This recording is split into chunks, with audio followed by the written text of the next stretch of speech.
We're standing today on Stringtown Road in St. Clair's in Clarksburg, Maryland. This is the main road that goes towards Aurora Hills in Clarksburg. As you can see, there is a major road construction going on in this area today.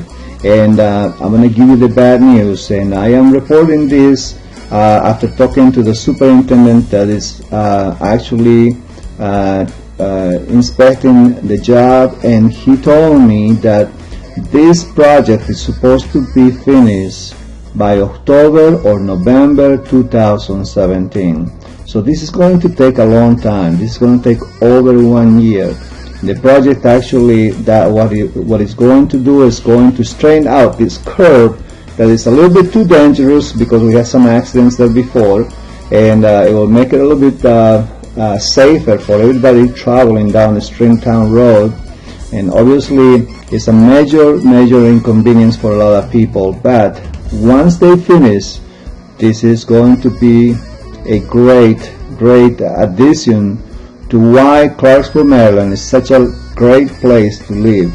Again, this is Fernando Rosso with Maxus Realty Group, reallynicehomes.com, and I'm reporting in the corner of Stringtown Road and St. Clair Roads in Clarksburg, Maryland. Thank you and have a great day.